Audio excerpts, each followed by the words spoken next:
का आउटकम सामने आएगा। ये तो हो गया ग्लोब आपके लिए, लेकिन हमारा सेटअप थर्सडे तक की कहानी है। सारा एक्शन उसके बाद वीकेंड पर अनफोल्ड हुआ है। फिर भी आपने एक हिंट दे दिया, कैश में पैसा झोंक रहे हैं, मंदी के सौदे काट रहे हैं। ओवरऑल सेटअप टेक्सचर बन कैसा रहा है बाजार का? सेटअप तो पॉजिटिव है अभी भी, और जिस हिसाब से हम क्लोज हुए हैं, देखिए मार्केट हाईस पर बंद हुआ डिस्पाइट लॉन्ग वीकेंड और डिस्पाइट 2 नंबर्स जो आने थे, वो आपको मार्केट का कॉन्फिडेंस बताता है। उसमें जो ट्रेडर है वो ये सोच रहा है कि मैक्सिमम क्या होगा, गैप डाउन हो जाएगा ना, हम उसमें और एवरेज कर लेंगे। ये बेसिकली टेक्सचर आपका एफआईएस की बाइंग देखिए, पिछले लगातार 10 दिन में बाइंग आई है, और अब वो हम $1 बिलियन पे पहुंच चुके हैं। ऑलमोस्ट 8100 करोड़ के करीब बाइंग हो गई है। वो करंट डॉलर रुपए के हिसाब से $1 बिलियन बाइंग 10 दिनों में एफआईएस की आ चुकी है। $100 मिलियन अ डे की एवरेज, वो बहुत अच्छा है, कैश आ रहा है। और एफएनओ में देखिए फिर से इंडेक्स फ्यूचर्स में बाइंग हुई करीब 1250 करोड़ की, और लॉन्ग्स बने यहाँ पर 5052 और शॉर्ट कटे यहाँ पर 8230 के करीब। अब नेट लॉन्ग और शॉर्ट क्या आ गया एफआईएस का, जब हमने सीरीज़ की स्टार्ट की थी और जब मार्च 30 पे थे हम, नेट शॉर्ट्स थे 1,94,000 और शॉर्ट्स का रेशो था 91%, मतलब जो कभी नहीं देखा गया है वहाँ से। और वहाँ से अब 1000 पॉइंट की निफ्टी रैली हो चुकी है, और अब हम आ गए 29,000 शॉर्ट्स पर सिर्फ, और शॉर्ट पोजीशंस रह गई हैं सिर्फ 61%। और ये मुझे लग रहा है कि जो बाकी के शॉर्ट्स हैं ये भी शायद कटेंगे। लेकिन आज थोड़ा सा देख लेते हैं कैसे मूड माहौल बनता है। आज असल में मेन चीज़ क्या है, आज इन्फोसिस के नंबर्स को देखकर मार्केट किस तरीके से बिहेव करेगा वो सबसे इंपॉर्टेंट है, क्योंकि इन्फोसिस के सिर्फ नंबर्स खराब नहीं है, इन्फोसिस की बॉडी लैंग्वेज बहुत ख़राब थी, गाइडेंस बहुत ख़राब थी। मार्केट सबसे ज़्यादा इन्फोसिस में गाइडेंस पर फोकस करता है, और वो गाइडेंस क्योंकि फुल ईयर की गाइडेंस थी, वो इसके लिए उस पर फोकस करेगा। लेकिन एक चीज़ है, इन्फोसिस अब आ गया अपने पुरानी वाली उसमें कैटेगरी में, जिसमें वो अंडर प्रॉमिस और ओवर डिलीवर करते थे। हमेशा ये इन्फोसिस का एक मामला रहा है। अब मुझे याद नहीं कितने लोगों को 2004 याद होगा। 2004 में लास्ट टाइम ऐसा हुआ था जब इन्फोसिस ने अपनी एनुअल गाइडेंस इतनी कम की थी। उस दिन इन्फोसिस का शेयर मेरे ख्याल से 15 या 20% गिरा था। मिड कैप आईटी में कुछ शेयर्स, मैस्टेक का शेयर उस दिन एक दिन में 50% गिरा था, मुझे याद है अब तक। 2004 में हुआ था ये, तो आप जाके देख लीजिएगा। 2004 में एनुअल गाइडेंस जब इन्फोसिस ने ख़राब करी थी, उसके बाद इस तरीके का इम्पैक्ट आया था। अब ऑब्वियसली उस तरीके का इम्पैक्ट तो नहीं आएगा, लेकिन आज इन्फोसिस का शेयर गिरेगा बहुत ज़बरदस्त।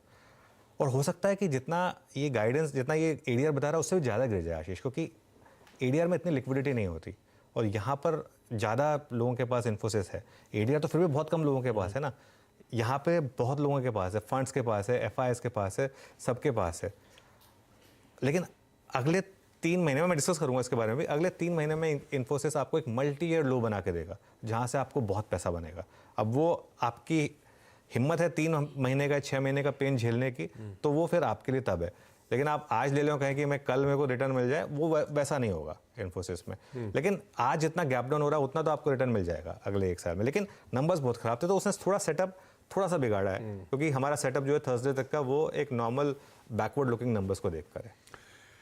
इन्फी ने थोड़ा सा समीकरण बदल दिए हैं, अदरवाइज सेटअप भारतीय बाजारों का स्ट्रांग था। फ्राइडे थर्सडे के मूव्स हाईलाइट कर रहे थे किस तरह का मूड माहौल है एक्सटेंडेड वीकेंड, दिग्गजों के नंबर्स से पहले। वैसे तगड़ा मोमेंटम है, एक सुबह के वो ग्राफिक्स से खींच के लेकर आइएगा। बैक टू बैक 3 हफ्तों से भारतीय बाजारों में उछाल है। पिछला हफ्ता भी हमने मजबूती के साथ week on week gains deliver करे। थर्सडे का जो ट्रेडिंग सेशन था, इंट्राडे में लोज से 100 पॉइंट की बढ़िया रिकवरी बनी। वो actually 9th straight trading session था जब हम मजबूती के साथ कामकाज करते हुए नजर आए। बड़ा सवाल आज क्या वो 10th ट्रेडिंग सेशन तेजी का बनेगा नहीं बनेगा, क्योंकि कंफ्यूजन हो गया इन्फी और एसजीएक्स निफ्टी के रुझान के बाद। बाय ऑन डिप्स का टेक्सचर, कैसे अप्रोच करूं निफ्टी को, क्या वॉच आउट करूं, क्या इन्फी का बिहेवियर, क्या एचडीएफसी बैंक में देखूं, कब ये कॉल लूं कि गिरावट में खरीदारी करनी। हाँ, इन्फोसिस तो देखिए आपको आज पार्टिसिपेट नहीं कर रहा होगा, दबाव ही बना, वो दबाव रखेगा, वो उसमें उसको तो भूल जाइए आप इन्फोसिस को। तो ठीक है ना, रैली आएगी भी तो वो इतनी सेलिंग आएगी रैली में कि आप देखेंगे इन्फोसिस में आज तो भूल जाइए आपकी कुछ आपको सपोर्ट करने वाला है। इन्फोसिस तो आज निफ्टी के कंट्रीब्यूशन में आपको लगातार 80 से 100 पॉइंट डिक्लाइन दिखाएगा। आपको उससे उभरना है बेसिकली। कैसे उभरेंगे? बैंक, HDFC बैंक के थ्रू या किसी और के थ्रू, ये बहुत इंटरेस्टिंग होगा। नॉर्मली जैसा मैंने शो के शुरू में कहा था, अपवर्ड ट्रेंडिंग मार्केट में गैप डाउन को बाय करना चाहिए और डाउनवर्ड ट्रेंडिंग मार्केट में गैप अप को सेल करना चाहिए। नॉर्मली होता है, ठीक है। आज क्योंकि लेकिन न्यूज़ का तड़का है थोड़ा सा, तो देख लेते हैं। खुलते ही ना कूदें, एक बार देख लें मार्केट सपोर्ट ले रहा है या नहीं ले रहा है। लेकिन मैं जिस चीज़ पर फोकस कर रहा हूँ वो कर रहा हूँ मैं निफ्टी का फर्स्ट बेस 17,800 का पुट। 17,800 के पुट में ज़बरदस्त बिल्डअप और हमने 2 क्लोज दिखा दिए 17,800 के ऊपर, जो कि चैनल के ऊपर है। वो जो हमारा चैनल था निफ्टी का जिसने लगातार तंग किया था, उसके जरा सा ऊपर है और उसका प्रीमियम है करीब करीब 60 रुपये। तो अब मैं उसको एडजस्ट कर लूँ तो मामला आता है करीब 17,740 का। और उसको मैं निफ्टी के लास्ट 2 दिन के लो देखूँ, देखिए वो 17,800 के पुट 35% प्रीमियम गिरा यहाँ पे, क्योंकि बिल्डअप हुआ 184% का 60 रुपये प्रीमियम। अगर इसको मैं एडजस्ट कर लूँ तो जो एक जोन बनता है मेरे लिए, वो जोन बनता है 17,717 से 17,730 और स्टॉप लॉस आपको लगाना है यहाँ पे 17,685। मैं इन तीनों लेवल्स की आपको सिग्निफिकेंस बताता हूँ कि क्यों मैंने ये तीनों लेवल्स लिए हैं, 17,717, 17,730 और इवन ये 17,685। 17,717 और 17,730 पिछले 2 दिनों में निफ्टी के लो पॉइंट्स रहे हैं। और 17,685 इसलिए क्योंकि ज़्यादातर ट्रेडर्स के स्टॉप लॉस 17,700 पर होंगे, तो आप थोड़ा सा उसको एडजस्ट कर लीजिए, वरना स्टॉप लॉस लग ही जाता है कई बार। और अगर आपकी ट्रेड चलनी शुरू हुई, मान लो स्टॉप लॉस नहीं लगा और ट्रेड चलनी शुरू हुई, तो फिर प्रॉफिट बुकिंग के लिए क्या बेस्ट लेवल होगा? 17,825 से 17,842। अगेन इन लेवल्स की मैं सिग्निफिकेंस बताता हूँ आपको। 17,825 से 17,842 प्रीवियस 2 डेज के हाई पॉइंट्स। निफ्टी के लिए स्ट्रैटेजी मैं इसलिए बता रहा हूँ क्योंकि निफ्टी में अभी भी मामला थोड़ा डावाडोल रहा है। पिछले 2-3 दिन का चार्ट देखिए, बैंक निफ्टी कहाँ 500 पॉइंट का मूव दिखा रहा है, निफ्टी में 15 पॉइंट का मूव था थर्सडे को, क्योंकि वो डिफरेंशियल है निफ्टी और निफ्टी IT के बीच में। पोजिशनली अगर आप लॉन्ग हैं तो अब आप 17,655 जो कि लास्ट लो था निफ्टी का, जहां से एक बाइंग आई थी, उस पर आप क्लोजिंग बेसिस पर उस स्टॉप लॉस को एडजस्ट कर लीजिए। लेकिन मैं एक चीज़ और ऐड करूंगा इसमें, निफ्टी में प्रॉब्लम है निफ्टी IT। निफ्टी IT आज भी निफ्टी को बहुत ज़्यादा नहीं चलने देगा। प्रॉब्लम ये है क्योंकि गैप डाउन मिल रहा है तो लोअर लेवल थोड़ी रिकवरी आ सकती है, लेकिन पूरा दमखम मुझे लग रहा है कि बैंक निफ्टी को दिखाना होगा यहाँ पर। और या तो आप एक और स्ट्रैटेजी फोकस कर सकते हैं आशीष, लेवल्स निफ्टी के फॉलो करें और ट्रेड बैंक निफ्टी पे लें। जैसा मैं एक चीज़ पहले भी डिस्कस की है ये वाली, कि आप निफ्टी के लेवल्स को फॉलो करके बैंक निफ्टी पर ट्रेड दीजिए, क्योंकि बैंक निफ्टी में वर्टिकल मूव आया तो वहाँ पर लेवल्स पर फोकस करना थोड़ा सा मुश्किल हो जाएगा। ओके, ये है निफ्टी का अप्रोच आपके लिए आपकी स्क्रीन पर। निफ्टी बैंक की चर्चा, निफ्टी कुछ हिंट तो दे ही दी, लेकिन निफ्टी बैंक थर्सडे को बहुत बढ़िया मूव लाइए स्क्रीन पे। इसी ने थर्सडे की उस निफ्टी की रिकवरी को प्योरली स्पॉन्सर करा था। वही 12:30 बजे के आसपास से निफ्टी बैंक चलना शुरू हुआ एक्सपायरी के दिन, और जाते जाते 650 पॉइंट का बढ़िया अपटेक। खैर, इस तेजी को बढ़िया तरीके से बुनाया था हमने उस 42,000 की कॉल के थ्रू, लेकिन अब इस तरह के सिग्निफिकेंट मूव्स के बाद एक ही क्वेश्चन मार्क रह गया, वो HDFC बैंक जो आपने सुबह से मेंशन कर रखा है बार बार। क्या करूं निफ्टी बैंक में? निफ्टी के लेवल्स वॉच आउट करके निफ्टी बैंक में ट्रेड लेना है क्या? यहां पे क्या करना है? सबसे पहले तो HDFC बैंक पर ध्यान देना है हमें। आज सुबह सुबह HDFC बैंक में आशीष 1 से 2% का डाउन टेक आएगा, और ये मैं इसलिए कह रहा हूं क्योंकि स्टॉक की पोजीशनिंग बहुत स्ट्रांग है। अगर यही स्टॉक आप 1 हफ्ते पहले नंबर्स आए होते तो शायद इतना वो डिक्लाइन नहीं आता, लेकिन मुझे लगता नहीं कि 1 से 2% से ज़्यादा डिक्लाइन आएगा HDFC बैंक में। अगर यह आया तो सस्टेन करेगा। क्यों? क्योंकि FIs लगातार बाय कर रहे हैं HDFC बैंक में। HDFC बैंक में जो एक बड़ी FI की सेलिंग हो रही थी वो खत्म हुई थी पिछले महीने, और अब वहाँ से थोड़ी सी बाइंग आ रही है। तो इसके लिए 1 महीने का चार्ट देखिए, 8% भाग चुके हैं HDFC बैंक। अच्छे से अच्छे नंबर पर डिलीवर करता ना आज HDFC बैंक तो भी नहीं चलता, लेकिन नंबर्स बहुत अच्छे नहीं है, तो इसके लिए आज HDFC बैंक थोड़ा सा रिएक्शन दिखाएगा। और एक और प्रॉब्लम हो गई, यही चीज़ हमने थर्सडे को डिस्कस की थी कि इवन बैंक निफ्टी में आप थर्सडे को कि प्रॉफिट बुक कर लीजिए, क्योंकि एक वर्टिकल रैली आ चुकी है। इवन तो मेरा पर्सनल व्यू ये है कि अभी और रैली आनी बाकी है, लेकिन हर चीज़ एक स्ट्रेट लाइन में नहीं आती है, तो एक रिएक्शन की ज़रूरत है अब, क्योंकि हम बहुत ही ओवरबॉट जोन में हैं बैंक निफ्टी में। तो अब बैंक निफ्टी को आप खरीदिए रिएक्शन के हिसाब से। रिएक्शन कहाँ तक की खरीदनी चाहिए आपको? अगेन ऑप्शंस के हिसाब से 42,000 की पुट के हिसाब से फर्स्ट बेस जो निफ्टी का बनता है वो 41,800। और बैंक निफ्टी में हमेशा एक स्ट्रैटेजी जो काम करती है कि आप फर्स्ट बेस पर लीजिए और सेकंड बेस पर एक स्टॉप लॉस बना दीजिए। सेकंड बेस कहाँ पर आता है? अगर आप 41,800 से 41,900 पर खरीदारी कर रहे हैं बैंक निफ्टी की, तो 41,600, ये आपका ये स्टॉप लॉस गलत लिखा गया, सॉरी, मैं थोड़ा सा टाइपिंग एरर हो गई मुझसे, इसको चेंज कर दीजिए, 41,600 कर दीजिए। ये मैंने 42,600 लिख दिया गलती से। और पोजिशनल लॉन्ग में भी ये 42,600 नहीं होगा, 41,600 ही होगा। तो 41,600 का स्टॉप लॉस लगा दीजिए बैंक निफ्टी में, बोथ इंटरडे के हिसाब से और पोजिशनल हिसाब से। 41,600 का स्टॉप लॉस, मेरे ख्याल से अब नंबर्स रिफ्रेश होकर आएंगे। हाँ, और अब मुझे लग रहा है कि थोड़ा सा बैंक निफ्टी भी कंसोलिडेट कर सकता है आज के लिए, लेकिन कंसोलिडेशन के बाद शायद एक लास्ट पुश बैंक निफ्टी में बाकी है, जो इसको 43,000 या even towards life time high ले जा सकता है, जहाँ पर मुझे लगता है कि एक मीडियम टर्म या एक थोड़ा सा स्लाइटली लॉन्गर टर्म पीक भी बनाएगा बैंक निफ्टी।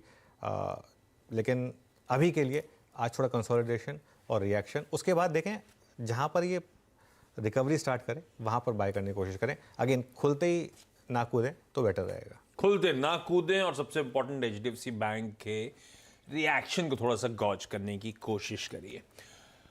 मैं एक्सपर्ट्स के पास जाऊं, पैनल को इंट्रोड्यूस करूं, आज के टॉप कॉल्स पे जाऊं, उससे पहले क्योंकि बैंक्स और आईटी की बहुत लगातार चर्चा हो रही है, आपने अगर मैं पिछले एक साल में देखूं तो आईटी इंडेक्स 17.5% गिरा।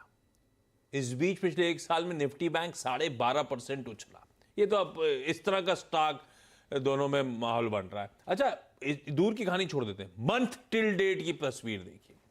मंथ टिल डेट मतलब 1 अप्रैल से अब तक जितने ट्रेडिंग सेशंस हुए उसमें निफ्टी बैंक 0.4% का उछाल, निफ्टी आईटी 1.25% का दबाव, वही मूड माहौल वैसे का 10 का 10 बना हुआ है।